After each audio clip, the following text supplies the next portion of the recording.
Hello, my name is Dominic Underhallhouse and welcome to another episode of Moonbreaker. In this episode, I'm going to be doing something slightly different to what I've done in the previous one. So before we've looked at building around certain units, trying to make sort of fun lists for different characters, different captains, that sort of thing. And this time we're going to look at doing something I've not done yet on the stream, well, on the YouTube. I'm going to be trying to do what I would consider to be a meta list. So I've put this together. There's a few options, obviously, with the three captains, Astra being the notably strongest, but all the time I've been more of a Zax player. It's more of my style of play.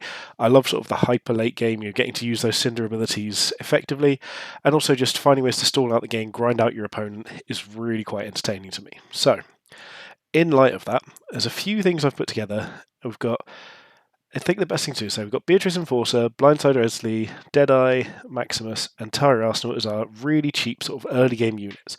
So the reason these are in here are mostly just for early trading units, to trade off the opponent, keep their cheap units from taking over the game.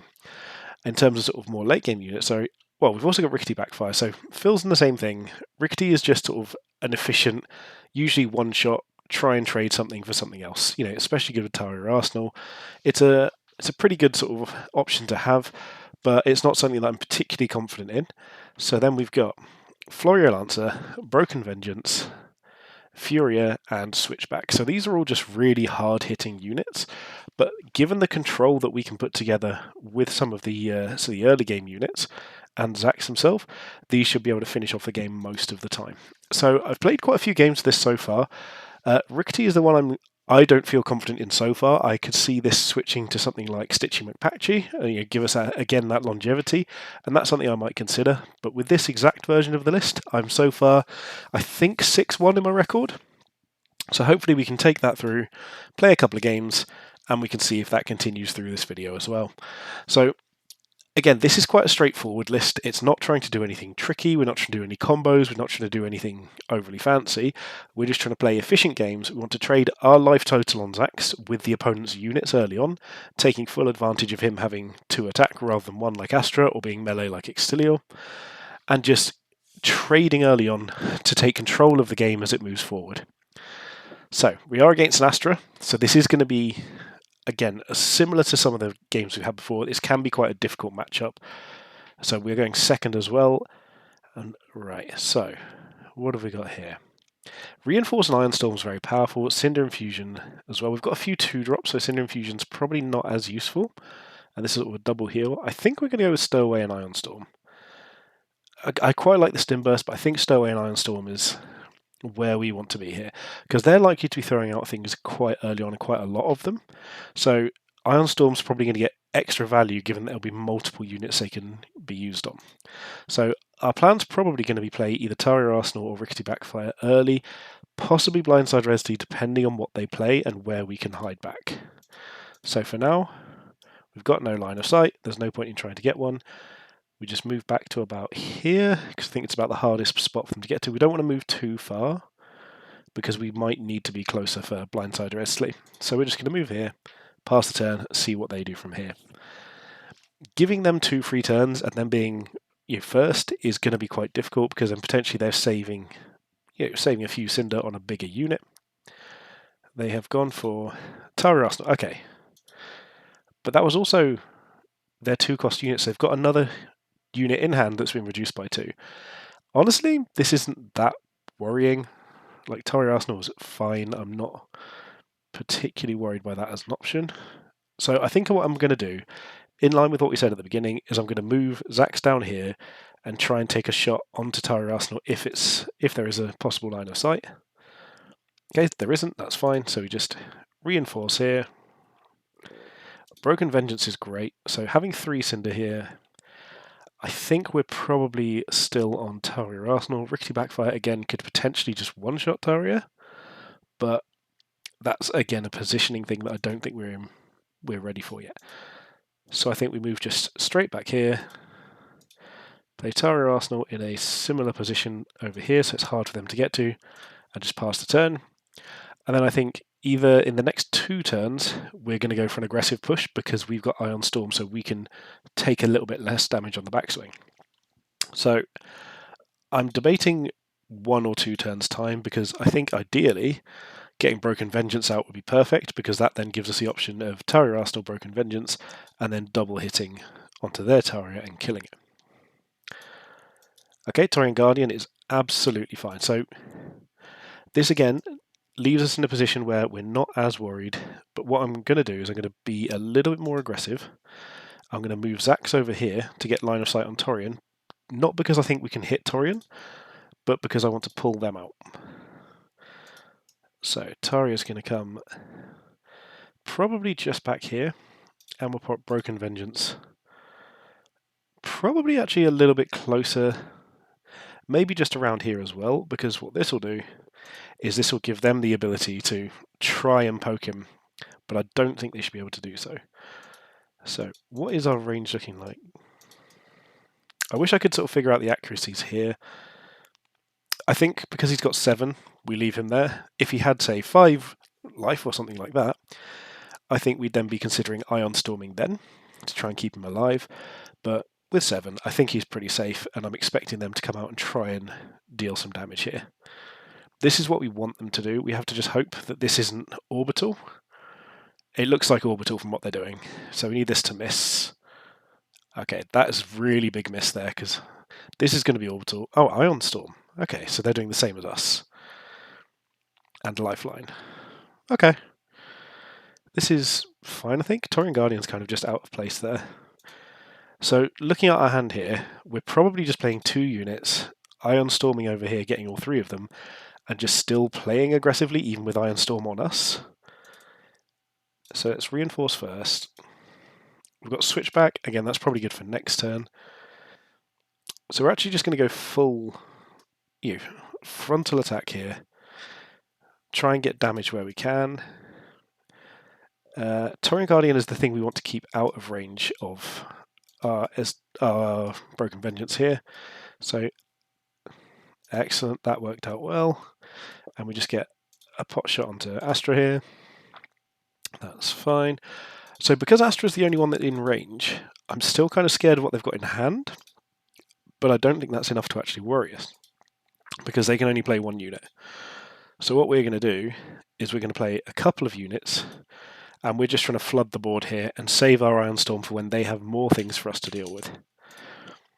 So we're in a good spot. We've got much more out on the battlefield. We know they haven't got orbital. They can still play something big here and then give it haste, which is exactly what we expect them to do. But what we're trying to do is make it so that we can overwhelm whatever it is that they do. So I'm half expecting Switchback, give it haste, attack for 3. But if they do that, Rickety is going to move in and just go for a big chunky attack. If possible, Rickety might actually be moving over to Taurian Guardian here. Okay, Furia, that's fine. So we don't have any way, apart from using Zax, to pull Furia away from Taurian, but I think that might even be what we do next turn. Although it does take our Cinder away from... sorry, Furia. But looking at our Cinder, actually, I think I'd probably rather play Florio and just start trying to boost this up. This positioning I don't think I agree with. So this is where we go for this, because now I can move Switchback in. Move Switchback to about... So if we move it to here, actually, and then use our range attack on Furia, this should potentially, if it does hit... it didn't hit both of us, which is a shame. So let's give... Actually, no, we're not going to seize initiative. We're just going to go for full-on trying to kill Furia here. So 50%. Yeah, that's a miss, which is a shame. Is there a reasonable line here? So we got that. Can Zax make a decent attack as well? There's no particularly good angle here, so I think this is the best we've got. 20% doesn't feel good here. So we are going to play Florio, but as far back as possible, because Furia can still only kill one thing. Blindsider Esley is actually out of range of everything, which is a bit awkward. I hadn't thought that through. I should have done Esley first and then played Rickety maybe here. And that could have worked a little better, but I still think we're in a good spot. We're still reinforcing. They're going to still struggle from this position most of the time. However, I do think they're probably going to try and one-shot Rickety Backfire here. So whatever they're playing here is what they're going to be giving haste. It is... Oh, the Borg. Okay. That's not something I was expecting. It's not a bad unit, but I think chances are, if Rickety survives, we're just going to attack and then run. Okay, they got that. That's fine. That was... Okay, they're getting... Okay, so they can't actually kill Rickety here, which is actually really good for us. So we're going to try and use this on Torian Guardian, because Rickety on Torian is... It does get attacked back, though. So let's just use it on Astra and try and get the AoE on everything. We don't mind if Rickety dies here. And do we get the AoE? No, Rickety survives twice. Okay. That's absolutely the opposite of what I was expecting, but this is our big bombard turn. Because now we're at the point where we're absolutely fine just spending Cinder on things. So Taria's going to seize initiative on herself. And try and just... Okay, we got the victory. So Tari was going to basically move over here, try and double shot the Torian. Regardless of what happened then, Blindsider could come in and hit the Torian again. Overall, that went pretty well. Florio is now ranking up. Excellent. We still, as you may have noticed, we're quite low. Ooh, little season reward. We're quite low on our player level because we've mostly been playing things like Cargo Room. And so playing the meta game is something that I've done a little bit of, done here and there. I've played a few games off camera, but I've not uploaded many videos of it. And because of that, I've wanted to save most of my PvP playing for on camera. So for that exact reason is why I've been running cargo runs to get my season track level up rather than doing the PvP. So we've got another Astra, except this one is infused by the Devil by the looks of things, because that is an awesome paint scheme. Okay, we're on the play this time, which is good. So on this one, I think Orbital and Cinder Infusion are just really powerful. There's a reason they're both getting changed, and it helps us keep up with Astra as well. That's a pretty cool skin. Well done to them. I think they might have kept some of the original parts of it and just recolored some of it, which is nice. So, because it's Astra and we are still the aggressor in general, we might as well go for an attack. 30% could hit. It missed, that's fine. And just play our Maximus somewhere slightly hard for them to get to. So this is an aggressive start, but we're doing this because if they want to spend their turn boosting morale and don't get something, there we go, yep, so they're going to probably want to move away here, but if they play something, we're going to try and sort of either plink some damage off of whatever they play. Like, playing something here is not good for them. So they've got their Maximus and they're going to move Astra. That's fine. So, the big question here is, do we have any actual line of sight? Not quite. So, we can get some, but it's not good line of sight. But, honestly, okay, so minus 17 here isn't that bad. So I'm going to try for their Maximus. There we go, we got one, which is what we wanted. Move over here. And for the same reason, we're also just going to poke Maximus this way. 25% is unlikely, but it's fine. And then Taria Arsenal, probably hiding even further back. Because what we want to do is make it as hard for them to damage us as possible. So we want to be able to hit them, but not them damage us. Stowaway with Astra is going to be interesting because they can't churn through the units as fast as they probably want to. Okay, so they have got another thing they can play for 0 probably. Okay, Stitchy, that's fine. I see a world in where this doesn't hit anything. It did hit, that's fine. So where are they going to move to? Back there? Okay, that's fine. I think what we're trying to do really is set ourselves up for a turn where we can potentially just AoE and take Maximus out. So here we've got Cinder Infusion, which we always want to do, and we can play our Furia, which is going to be realistically probably our win con in this game. So we get our shots off here. We should hit both. There we go. And what we're going to do is actually just move slightly out of Stitchy McPatchy's range, but hiding behind the terrain. Tara still took 1 damage. Oh yeah, from Maximus, yeah. So we can get to 16, I think, is the best we've got. We're not going to seize initiative, we're just going to shoot. Perfect, because now as Stitchy heals, that's still enough to keep us alive. So Fury is going to be played over here. we're going to still try and go for Maximus to try and make them think we don't have Orbital. And yeah, there's always a chance we hit. But this way, we kind of want them to move over here and heal, because then we can just orb to the next turn, but we want to make them think that we're just going for it. So more boost morale. We want them to bunch up a little here would be nice, but what I'm hoping for... Okay, so they've got Cinder Infusion as well. I don't know why they... Or maybe that if we went first, actually, yeah, no, that is the first turn they could use it. So what we want here is them to move back to Stitchy, heal with Stitchy, and then in theory, if this works out well, we could potentially actually kill Stitchy this turn. So, hang on, does it heal 3? Oh, for some reason I was getting confused between the amount that it heals and the cost of the heal. So, I think we just go for this as a natural one. Yep. I don't know if we actually have the means of killing Stitchy this turn after all. So maybe we just go over here.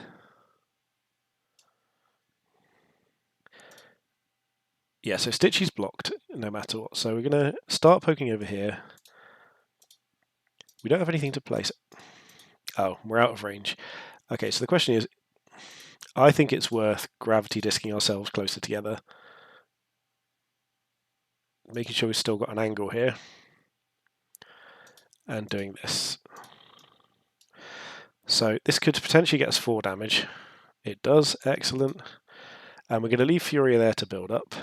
So that's exactly what we want to do. I think we still AoE here.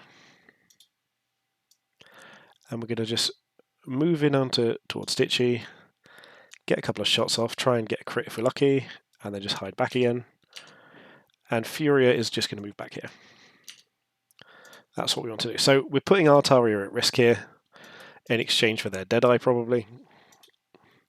But what we're going to do is basically keep threats on them and keep them spread out. Because, okay, so if they play something out here, yeah, so there's a very good chance we just send our Furia in to try and take this out. Because Furia, we're not... Okay, this is a wrong choice. They need to be shooting with Deadeye first. And I think they've actually just blocked their own line of sight quite dramatically there. Is this the one? It's not even the one with armor, so... Okay, I think this is quite a drastic mistake from our opponent. Yeah, this can hit, that's fine. This is what they should aim for. 10% chance we live. No, that's fine. So I think our plan here is actually going to be to probably kill the Bulwark with Furia and Zax. So this is going to be a risk because it's 60%, but if it hits, which it should do most of the time, there we go, we got the miss, that's fine. It does happen. I'm not too upset when it does because... Are you joking? I thought we absolutely had line of sight there. Right, let's just do this then. Okay, I thought that was a guaranteed one. I made a mistake there, not the game. That was my fault. So in theory, this should kill Stitchy. And we'll just keep hidden behind here. So what we're trying to do here is basically... Furia is now very much in danger. But we're trying to get to a point where we can hide everything from their bulwark because it can't move. So Furia's going to take a lot of damage here, but Furia's job is going to be run away and hide again. We're playing switchback, but we need to find out ways of increasing our damage count.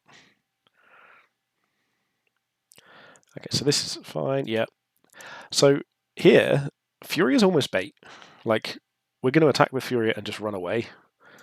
We're not too worried about Furia surviving. We just hit whoever has the highest percentage. If it's close, I'm always going to go for the unit rather than the captain. Because even though I can play around this, there's a much higher chance of that thing being killable by us. So even now, we could even just start trying to pull this guy this way and start actually making him completely worthless. So like this, put it over there, and then start taking shots over that way. But what I'm actually going to do is just start moving a little further forward and going for a couple of shots here and there to try and just get into better position. So this is the best we've got, 28%. We're probably not going to hit any. That's fine. We weren't expecting to. but then we're going to play a switchback over here. So switchback is the biggest threat in the late game at the moment because it's 6 damage per turn. And we've got 1 turn away from orbital, so we want to be able to set up turns in which we can take out more of their units. Again, so Tipu is one that we should absolutely be scared of. However, I did not think that would have line of sight. Well, that's pretty bad. So what we're going to be doing here is basically using Zax to pull Tipu over this way. We're going to be moving Switchback and possibly Maximus over as well, and just killing Tipu. But Switchback may actually be dead here. I thought that positioning was a lot safer than it really was. Oh, has that not got line of sight? No, it doesn't. Okay, so they've given... Yep, Tipu's got the haste. I'm not feeling as confident now. Okay, this I think is still an issue. Not an issue, a mistake rather. So we're going to infuse. Broken Vengeance is great. Okay, so what we can do here, we can range attack this. In fact, we can't move because we're trapped against the wall. So range attack there. We're going to move over to here. What I'm going to use the left click because right click is not good because it can make you attack before you've used the switch up. So we're just going to get this kill here. Tipu being dead is very important at this point in time. So here we're going to go after Crosshair. And make sure we get our attacks in. A crit's very nice there. And we actually want to move this way because it's harder for them to get movement in this direction. So we can place a sleeper mine here, which will also, again, make it more difficult for them to get line of sight on us. I think that's what we need to do because we can't play Broken Vengeance this turn anyway, and we do want to keep grouping them up in ready for orbital strike. So we're in very similar positions, but we've got a stronger board state. We're forcing them into bad positions. We've left Furia alone, and I'll be honest, I forgot about her then. But Furia can now, if they don't kill her, probably kill Crosshair. Yeah, this is not what they want to have to be doing. So they're bringing down Florio Lancer. Okay, Florio Lancer can kill things over here.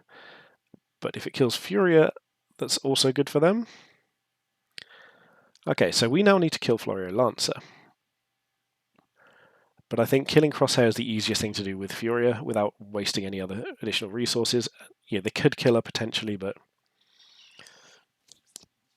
this is where for us reinforcing becomes the game. Okay, so we can get some good damage in, but let's just take Furia first, try and reduce lines of sight from other things, and seeing if we can just one-shot here. 70%. There we go, we got that. That's excellent. So, we need to find ways of dealing with this slot over here without losing our units. So it means we need to start spreading out. So we can't afford to get in line of sight of this unless we kill it. And we do have ways of killing it, but I'm not sure that's the right route to go. So let's just play it a little safe. Let's move back. Take a range attack, I guess here just because we can. Switch back. Probably doing the same. 7% is brutal. Now, what's Florio's bombard range? So at the moment we're actually out of bombard range. So if we gravity disc, we can't even get in there. So we're going to play Broken Vengeance over here, reinforce. We actually have Deadeye as well, so Deadeye can come over there. And because we need to chip in damage, we're just going to bombard everything we can. So this gives us much more chance of dealing with things next turn. If we couldn't have triple bombarded, I would have just done these two. I think this is fine because we get to attack back. So this is why I like Broken Vengeance, because there's nothing here. So obviously this can hit. Yeah, we knew this was a possibility, but they're running out of units. We do need to deal with Florio. So I'm going to be trying my hardest to deal with that immediately. However, this turn we can take out Novian Bulwark. Their Florio can take out Switchback if they need to, but it puts him in a more vulnerable position. Again, this I don't agree with. Yeah, so if they want to move out to do it, this is fine. This is kind of what we were hoping for. Okay, so what's the lowest percent we can get here? Minus 18. So if we hit this, this makes a big difference to our plan. Okay, we did. Perfect. So we're going to move here with this, release Ozos onto ourself, get an 80% range attack on there, Cinder Infusion, reinforce, see what we get. So we got Rickety Backfire. So here I just want to actually move over here and just take out this, give them less resources to work with. We'll play Rickety Backfire, say, over here, make them come towards it. There we go. Perfect. We got the victory. So I think, again, they were running out of units in their reserve, which is exactly the way that I like to play, is grind them down slowly over the course of a game.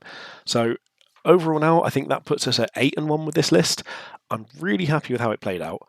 I'm still not sure about Rickety Backfire, but the raw damage output is really useful.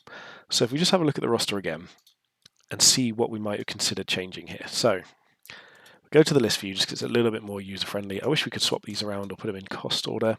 Maximus is just super useful. It's very utility-heavy, damage dealing at one drop. It just is. The mobility and the damage is so useful. I'd probably personally take him down to 5 health rather than 6, making that a little bit easier to kill. Not an increment of 2, so it's not hugely easier, but it does help. Then our 2 drops in these, so Tara Arsenal's been good every time. Deadeye was good there. Esley has been medium, but I think just the efficiency of Esley is really useful. Switchback was actually somewhat subpar in that game, but it did the damage we needed to. Florilancer is always great. Furia did exactly what we needed to do, apart from the time that she completely missed, which not the happiest about, but it did the job. And then we had Broken Vengeance doing Broken Vengeance things and just taking some damage, dealing damage back, just making that trading game a little bit more difficult for our opponent, which is absolutely what I love to do. So one of the things you'll notice about this list is that I haven't put in Taurian Guardian, who is still probably my favourite unit.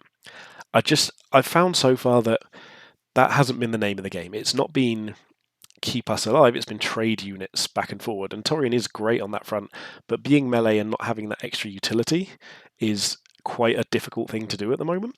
So that's why if you look at our melee units, a Beatrice Enforcer, because that armor is really important on a 2-drop to basically slow down Maximus, slow down early plays, and just be sort of a brick wall. We can move Beatrice in the way of other things they want to shoot and make it much tougher to deal with. And then the only other one we've got is Blindsider SD, because SD can get that fast, can get that extra damage, and sometimes you can just turn 3 use your Estley to kill one of their units in conjunction with your commander. And notably, one of the reasons I choose Estley a lot of the time with the Zax is because look at all these early drops here, 6, 6, 6, 5. The 2 of them together kill any one of these in just one attack if you can get the efficient Cinder usage. So that's exactly why I've done that as well. Also with Rickety Backfire as well, I always forget that. Technically, Rickety Backfire takes it up to a lot of damage, in fact, come to think of it, because Rickety and the passive could potentially be 6 and then 8 with Zax, and that's a mad amount of damage to go onto the battlefield at that point. So this is my favourite meta list so far. If you guys have got any comments, criticisms, anything that you think at all, what do you think works, what do you think doesn't? I'm going to say, just quickly to clarify, Deadeye is in there partly or mostly because it's just a cheap 2 damage 2-drop, but also can be really useful with Furia later on. As we saw earlier, really good to give additional accuracy to themselves, to pick off units through the soft cover.